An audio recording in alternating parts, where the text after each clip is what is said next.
La ética se define como la parte de la filosofía que trata de la moral y de las obligaciones del hombre. Asimismo, la moral es entendida en la filosofía como la ciencia que enseña las reglas que deben seguirse para hacer el bien y evitar el mal. En el ámbito abierto por estos conceptos y por estos valores se desarrolló esencialmente la vida de José Martí. Una perspectiva que ha de servirnos de punto de partida para un simple análisis del aspecto ético de Martí es aquella disyuntiva existencial dada entre el individuo en su interés personal y el mundo, esto es, entre el yo y la primacía del mundo, por darse a los demás, y en ese rumbo empeñó su vida. Para ello impuso dos normas a su conducta en la vida. El deber, aceptado como un sentido casi místico, y el sacrificio del yo, incluyendo en ello familia, bienestar personal y fama. En el rumbo seguido en obsequio de esos valores estaba también la insoslayable lucha entre el amor y el odio, en la que Martí tomó partidos definitivos por el primero con rechazo total del segundo. Visto desde esta perspectiva, podemos deducir que Martí marchaba en aspiración hacia la búsqueda y vigencia de una especie de código moral que fuera como un evangelio vivo dentro de cada hombre, y en su obra literaria, así como en su prédica patriótico-revolucionaria, ha de advertirse como un esfuerzo de evangelización laica, que quiso incluso que normara la República en su día una ley especial que la haremos sin duda, pero solamente a un poeta se le ocurre plantearla. Estoy haciendo ciencia para apretar el camino. En casi toda su obra, como periodista, como orador, como ensayista y el resto de su monumental obra en prosa, Martí no pierde ocasión para mantener en alto y predicarlos esos valores y esas constantes éticas que hemos señalado. Pero Martí era un poeta, acaso más poeta que todo lo otro, y acaso todo eso otro alcanzaba tan alto vuelo literario por el sustrato de poesía que lo sustentaba. Hay párrafos y trabajos enteros en prosa de Martí que son verdaderamente poemas. De poeta integral podríamos calificarlo porque si alguna existencia se puede catalogar como un poema vital, esa fue la existencia de Martí. La poesía es también un gesto del espíritu, una actitud ante la vida, una perspectiva desde la que aquella se contempla y se hace. Y en algunos seres excepcionales, la vida se realiza como la confección de un poema. Y se da en ellos el equilibrio de ser poetas en versos, o sea, en obra, y poetas en la vida, en los actos hechos de la misma.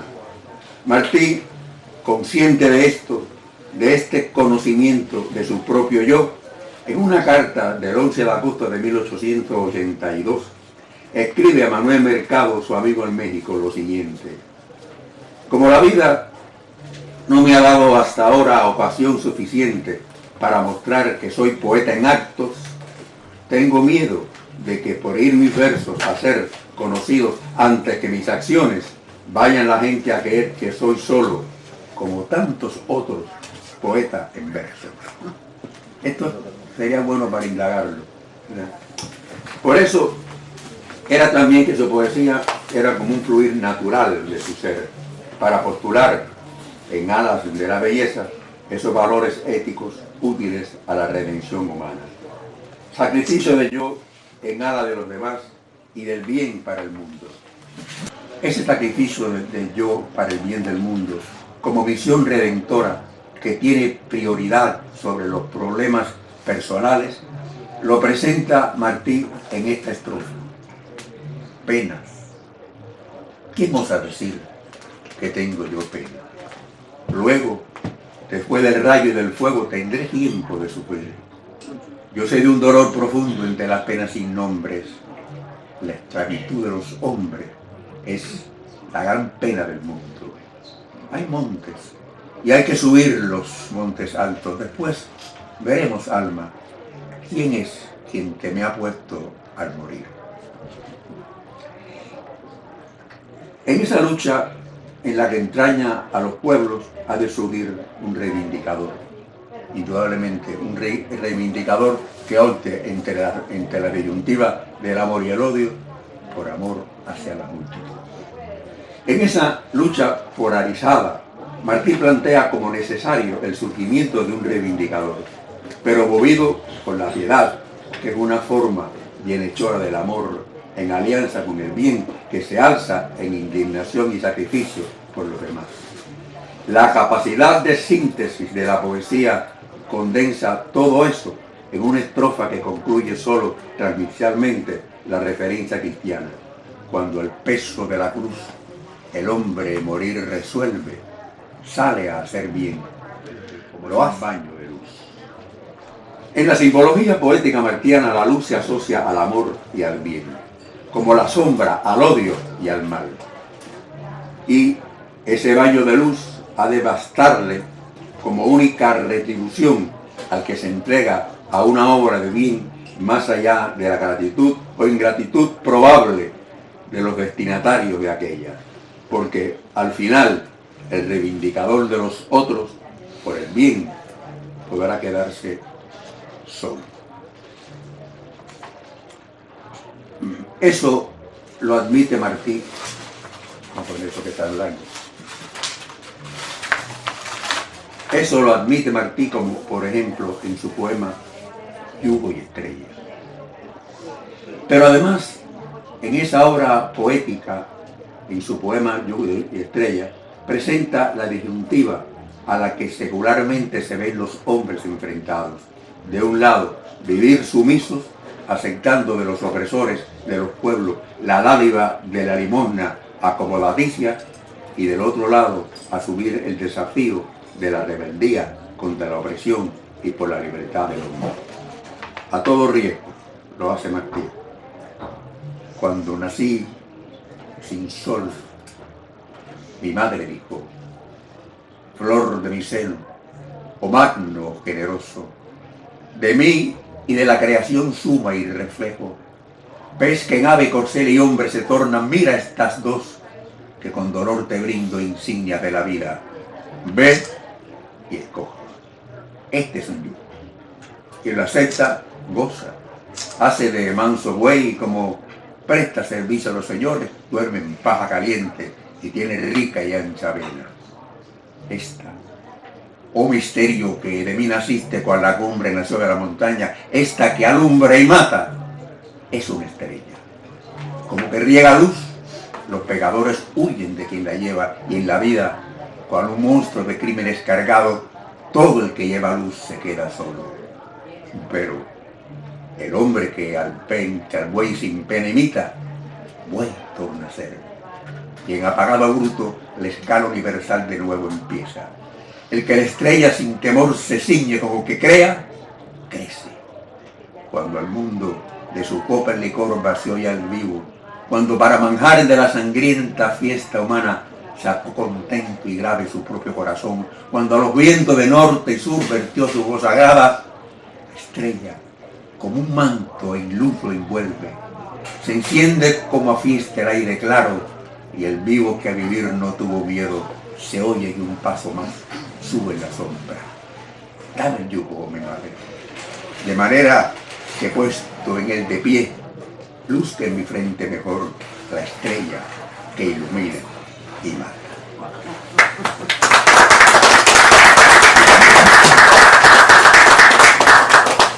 Este es un poema tan integrador, donde Martí expone sus conceptos que más o menos están concentrados en estos valores, pero observemos una cosa. En el yugo está la falta de libertad, en la estrella está la libertad concebida. Y por encima de todos los valores que hablamos, aquel valor de estar junto al bien frente al mal, en aquella dualidad hindú que era bien contra mal, en aquel sacrificio del yo, todo aquello tenía un valor por encima de todo ello, que era la libertad. Llegó a decir en un instante, quizás lo veremos después, que la libertad era la religión definitiva. Pero ¿cuántos conceptos más abarca en este poema? Al decir pez que en ave, corcel y hombre se torna, está diciendo en síntesis la teoría de la evolución. Sencillamente la teoría de la evolución. Y mucho más, en definitiva, está diciendo también lo siguiente, que el que se ciñe la estrella, o sea, el que va a luchar por la libertad, independientemente de que se lo remuneren o no se lo remuneren. No olviden, ya un paréntesis, que cuando él invita a Máximo Gómez a continuar en la guerra y le dice, ahora le ofrezco que deje su hogar posiblemente trabajado con mucho dolor y venga con nosotros a pasar los azares de la guerra, ahora que no tengo más reivindicación que ofrecerle que el placer del sacrificio y la ingratitud probable de los hombres. Oigamos esto, el placer del sacrificio y la ingratitud probable de los hombres. Ya dijimos anteriormente que él optó en la disyuntiva del yo y nosotros por el sacrificio del yo y aceptar el deber entendido casi como una religión, puesto que en un instante expone, el deber es hermoso y su cumplimiento eleva el alma a planos superiores de dulzura. Habla de planos superiores de dulzura y está hablando aquí también que cuando el mundo de su copa el de copa y soy el vivo, ¿qué quiso decir Martillo? ¿Cuál es el contenido que tiene la copa, el vivo? ¿Cuál es el contenido que tiene la copa del ser humano? El alma, su espíritu. O sea, cuando ya rinde en su viaje, cuando al mundo de su copa el de copa soy el vivo, cuando para manjar de la sangrienta fiesta humana sacó contento y grave su propio corazón, lo dice así. Cuando a los vientos de norte y sur vertió su voz sagrada, ¿por qué? ¿Qué punto de comunicación tiene el ser humano con los sagrados? Y además, ¿qué otra dimensión pensaba Martí tener cuando dice, se oye que un paso más sube en la sombra? ¿Un paso hacia dónde? Hacia donde ya ha volcado su alma, se ya ha hecho el paso por la tierra. Y no olvidemos que Martí dijo en un instante que la tumba es vía y no término. Y que esta vía sería algo repugnante si se considerara solamente de este paso por la tierra. Esto sería muy largo de discutirlo, pero en definitiva sí es posible que él pensara en otra dimensión y que inclusive en esa dimensión subiría un paso que sube más en la sombra. ¿Cuál es la sombra y qué paso es? ¿Qué es lo que se eleva? El espíritu que se va. Dejemos la interrogante, porque en definitiva nos daría mucho tiempo y fuera eso sería hasta motivo de una conferencia. Esta idea, principio ético para la dignidad humana, Martí la expone en varias ocasiones en su poesía y así casi siempre acompañada de la imagen luz. Por ejemplo, en su poema Hierro de su libro Versos Libres, la postula como la misión conjunta del hombre en consecuencia con él, en consecuencia con el supuesto objeto de la creación en este mundo. Y así leemos, la tierra ha de ser luz y todo vivo debe en torno de sí dar lumbre de acto. Esa disyuntiva ante la que se ven los seres humanos en la vida, que es de orden trascendente, está presente en su visión de la existencia en Martí. Y el acto trascendente de la opción insoslayable que tiene que tomar, opción entre el amor y el odio, entre el honor y el deshonor, entre la piedad y la indolencia, entre la sumisión y la libertad, entre el bien y el mal, entre la virtud y la vileza. En ese cúmulo de polaridades ante las que hay que optar, llega al punto de plantearse la disyuntiva en cuestión en su propio hijo. Veámoslo en el poema Mi Reyecillo, de su libro Ismaelillo. Martí aconseja a su hijo, pequeño rey para su padre, que no lo mueve en su vida el afán desmedido y tantas veces inescrupuloso de las riquezas materiales. En otra ocasión ya había escrito, el afán desmedido por las riquezas materiales, culto indigno de los que la logran, sea a costa de la honra, sea con el crimen, brutaliza y corrompe a la república. trasladando esa idea de moral pública a su hijo, como futuro ciudadano, en el poema citado, ofrece esta enseñanza a su hijo. Los persas tienen un rey sombrío, los unos toscos un rey altivo, un rey ameno tienen los íberos, y rey tiene el hombre, rey amarillo.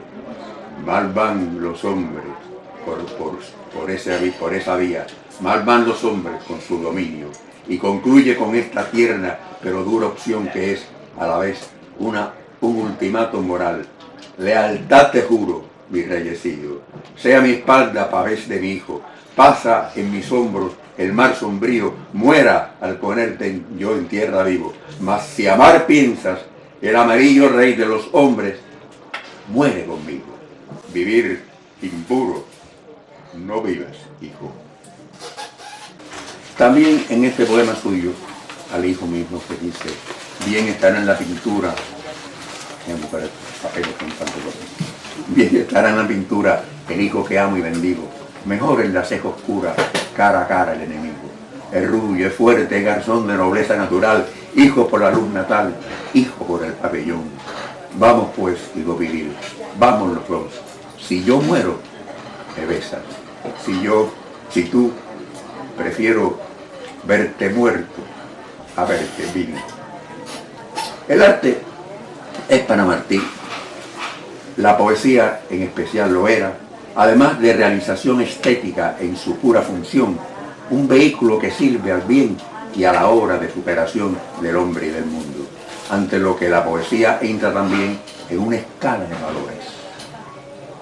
En su concepto de la pureza y genuinidad estética, la poesía debe ser eso, creación genuina, espontáneo brote, no adulterada ni plagiada de fuente ajena. Así lo declara en uno de los poemas de su libro Versos Libres, cuyas palabras bien pudieran tenerse como su tesis sobre el arte poético. La poesía es sagrada, nadie de otro la tome sino que sí. Pero en esa escala de valores que antes citamos, no sitúa Martí el arte por encima de otros valores esenciales para él, el de ser humano ante el mundo, sino que el arte y la poesía específicamente deben otras cuestiones fundamentales. Es así que aquel sentido de entrega a los demás que al principio señalamos como uno de los puntales éticos de Martí en su vida, este lo proyecta además en su concepto de la poesía. Dice, pavón no ha de ser en las letras el poeta, sino sincero misionero. No se ha de escribir para hacer muestra de sí y abanicar como el pavón la enorme cola, sino para el bien del prójimo. Comentando Martí al poeta Olegario Andrade, escribió en el periódico La Opinión de Caracas en 1881. Las manos de los poetas cierran siempre las heridas que abre la ira de los hombres. Con eso, Martí le asigna a la poesía una función colateral de alivio humano como una acción piadosa además. De ahí que, en otra ocasión afirmó, los versos no se han de hacer para decir que se está contento o que se está triste, sino para ser útiles al mundo, enseñándoles que la naturaleza es hermosa, que la vida es un deber, que la muerte no es fea, que nadie debe de estar triste ni acobardarse mientras haya libros en las librerías y luz en el cielo, y amigos y madres. Entre los motivos extrapoéticos, según Martí, que la poesía y el arte deben servir, además, desde luego, la patria y la libertad. En su discurso en Stockholm, en enero 24 de 1880, Martí aprovechó para declarar: y no cuido del aliño de mi obra, breve y raquítica muestra de la que intente en beneficio de la patria. O sea, débil su obra y todo débil en beneficio de la patria, o sea, el valor que está por encima de aquellos otros valores, junto con la libertad. Patria y libertad forman un dúo que en definitiva son inseparables y por eso lucha.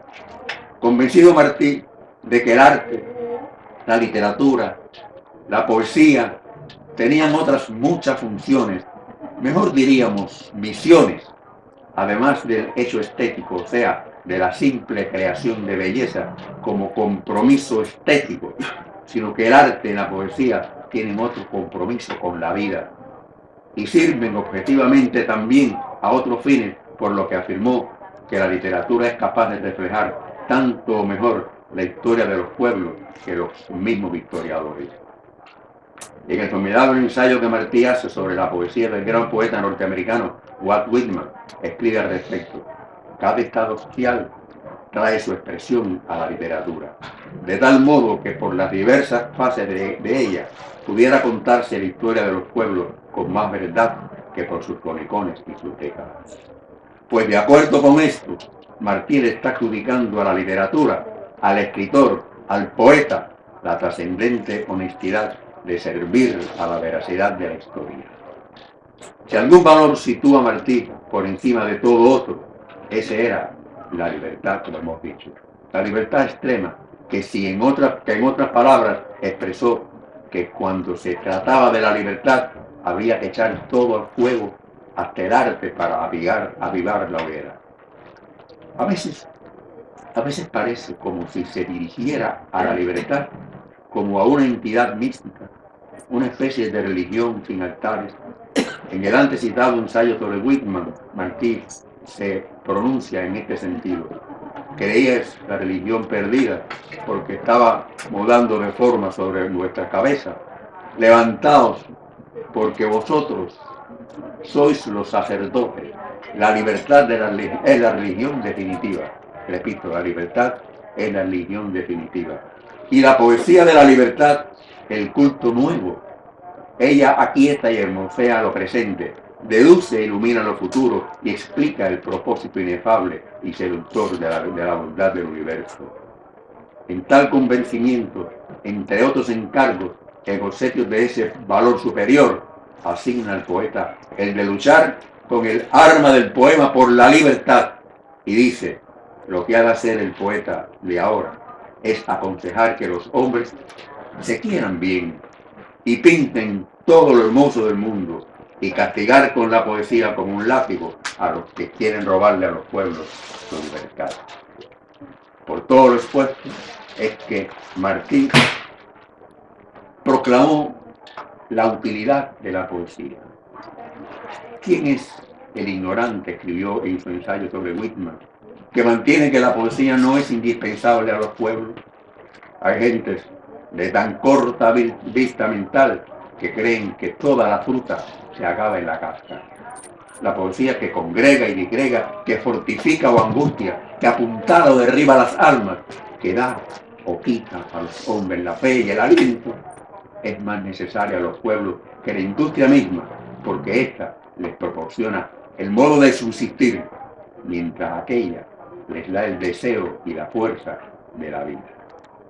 En resumen, José Martí, patriota y escritor, esencialmente poeta, a su paso por la tierra, dijimos al comienzo, como en aspiración hacia la búsqueda y vigencia de una especie de código moral, impuso a su vida el deber como norma y la prédica del bien como objetivo superior. Lo que me duele, escribe, no es vivir, me duele vivir sin hacer bien. Poeta, además, en vida y acto, llevó también en su poesía esa divisa y dejó su obra a modo de informal testamento en esa misión, que podemos entender como cumplida en estas palabras: es preciso hacer bien aún después de haber muerto, por tanto, escribo.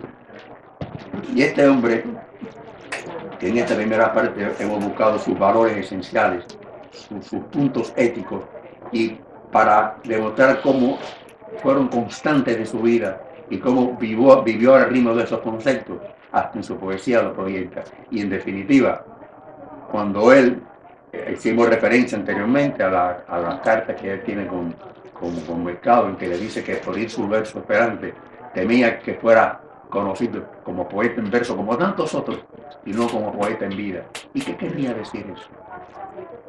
Podemos pensar, esta parte que improvisamos, podemos pensar que hay vidas, que hay existencias que se dan de verdad como la confección de un poema. Porque la poesía no es solamente los versos, hay que distinguirlo. Hay párrafos en prosa que son poéticos, hay obras de teatro que en fin son todo poéticos, hay obras estéticas que son poéticas, hay expresiones inclusive que son poéticas. O sea, hay algo esencial que está más allá de la forma. ¿Por qué? Porque en definitiva, ¿qué cosa es la poesía? Cabe pensarlo. ¿Qué cosa es el poeta ante la misma? Pues bueno, decía Anderson Ingber, que el arte es una aventura en lo absoluto. Es casi un modo místico de conocimiento. ¿Qué nos quiere decir? Que es casi un conocimiento místico, casi un modo místico de conocimiento. ¿Cómo es el conocimiento místico? El revelado. Sencillamente el de revelación, que después llevan a la escritura los padres fundadores de la iglesia. Pero en definitiva, en la intuición no tiene que ver inteligencia.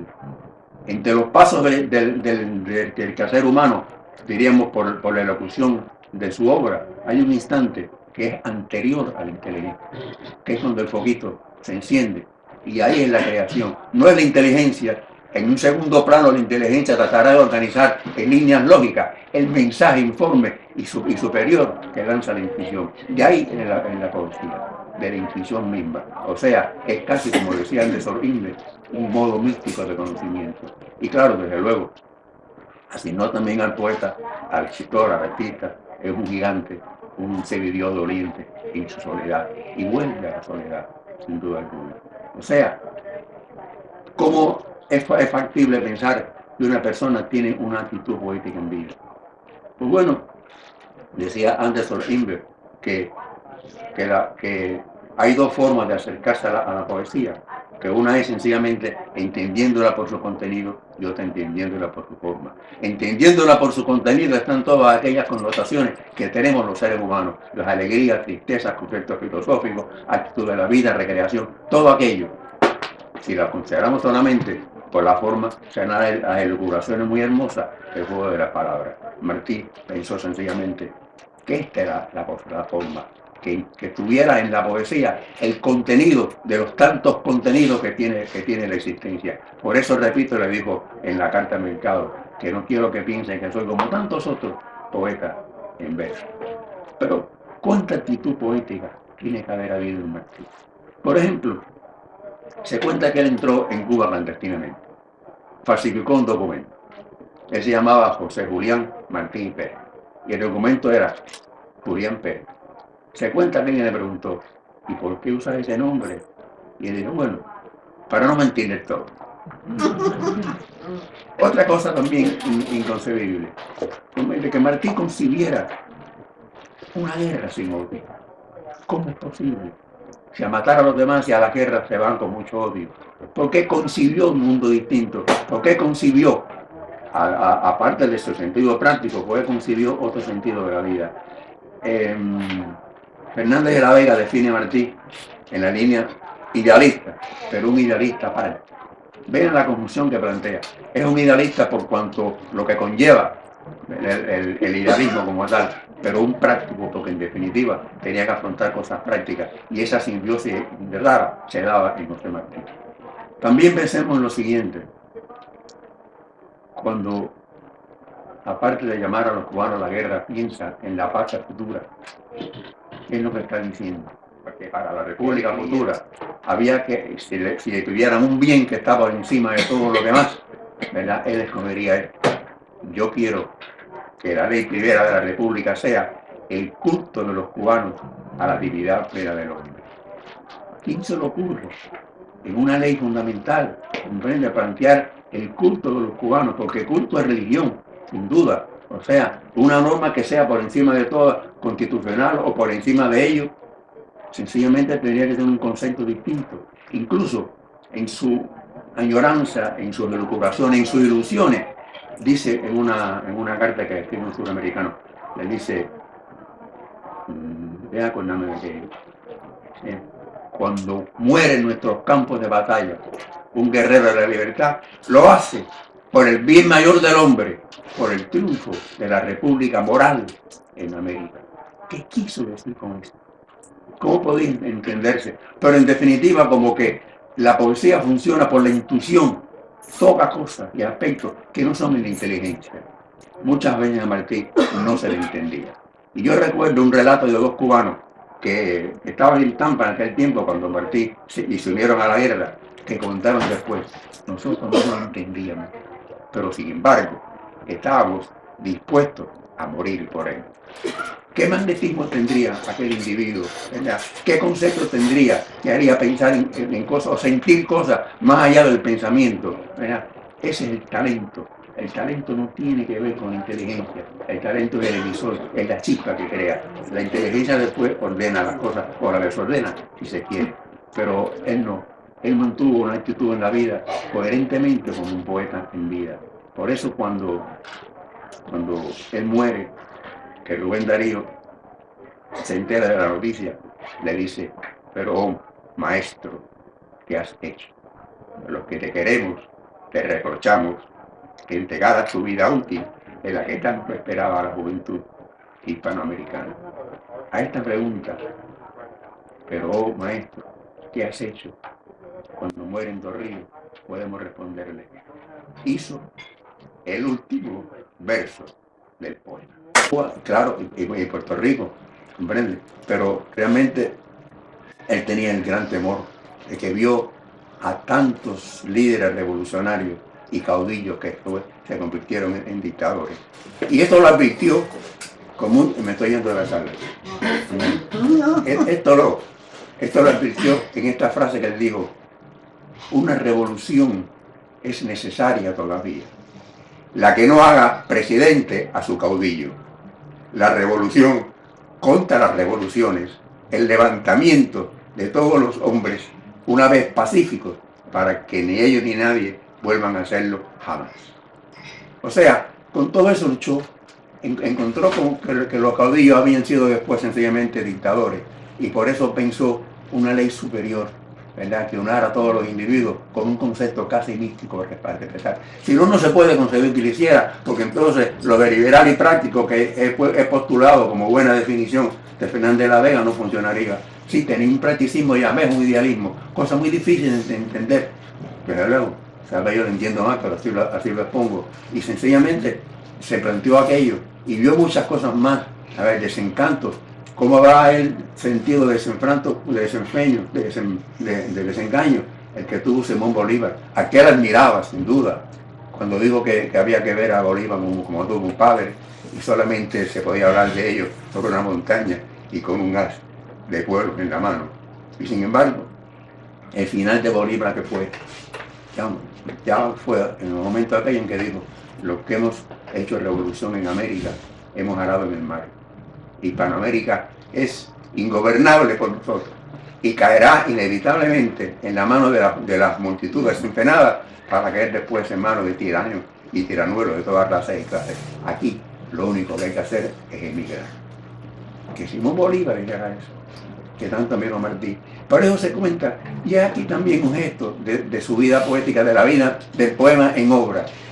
Es cierto cuando dice él que llegó un viajero a Caracas y sin sacudirse el polvo del camino, no preguntó dónde se comía o se dormía, sino cómo se va a la estatua de Simón Bolívar. Y yo lo dudo, yo creo que maleta empopado y todo, ahí fue.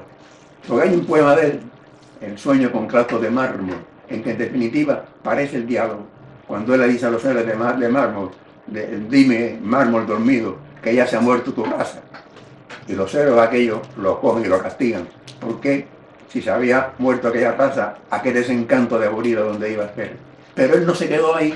Él sintió que tenía que seguir la obra de reintegrar completamente a su misma índole a Hispanoamérica. Y toda su lucha oye, el cartón, esto no está... toda su lucha que él tiene grandemente, y yo la veo así, es como la búsqueda de una identidad para Hispanoamérica. Todas las cosas que son ciertas que él dijo, de que cuanto he hecho hasta ahora es verdad, para impedir a tiempo con la independencia de las Antillas, que caigan sobre las mismas con esa fuerza los Estados Unidos de América. Es cierto. Pero Martí no dijo que iba a encabezar una lucha antiimperialista para el mundo, como quieren cogerlo ahora. No, no. Su lucha era lo nuestro, el campo de la patria grande, donde se debía insertar la patria chica, que era la de Cuba. Y mientras esta no se lograra, había que luchar, porque hasta ese momento estaba luchando por ello, en que había una gran corriente de anexionistas, dentro de las filas cubanas también, comprende, y también en los Estados Unidos. Veía eso apremiante y trató, como lo dice él, la guerra no está venida a punto para impedir la anexión de Cuba a los Estados Unidos. Era cosa fundamental, entender que América tenía una identidad, y esa identidad venía de España. Él tenía que llevarla y completarla. Por eso también era el completar la obra que Bolívar no terminó. Lo hizo con ilusión, con la parte de idealismo que tuvo, pero eso fue lo que quiso hacer, el reintegrar a América. Reintegrarla porque en definitiva, lo que dice él, el mejor gobernante de América no es el que mejor sabe cómo se gobierna el español o el alemán, sino el que más conoce de qué elementos están fundados sus pueblos. Y la incapacidad no está en nuestra imposibilidad de gobernarnos, sino los que quieren gobernar pueblos de formación peculiar y violenta, con normas traídas de 4 siglos de práctica, ¿no?, de Estados Unidos y 27 de monarquía en Francia. Norteamérica nació del arado y el fusil, e Hispanoamérica del látigo y el perro de presa. De formaciones tan distintas tienen que surgir también formaciones diferentes. Eso lo entendió perfectamente él. No es que se estancara, no es que no quisiera salir de Yaraví tomado por los incas, no. Entendía que realmente sí, habría que tener también los avances del mundo, pero sin perder el tronco, sin la idiosincrasia, como lo dice él, insértese en nuestras repúblicas del mundo, pero el tronco ha de ser el de nuestras repúblicas. Por eso luchó, y por eso también luchó a fondo para lograr esa integración en la que Cuba debía incorporarse. Si lo hizo, desde la parte de vista práctica o idealista, o quizás de las dos, en definitiva, por ella murió. Murió, pero en definitiva no hay que enterrarlo, sino al contrario, haría falta ir en un gran coro gigante y decirle allá en la ruta del Cauca contra Maestre: vamos maestro, levántate y anda. Ya.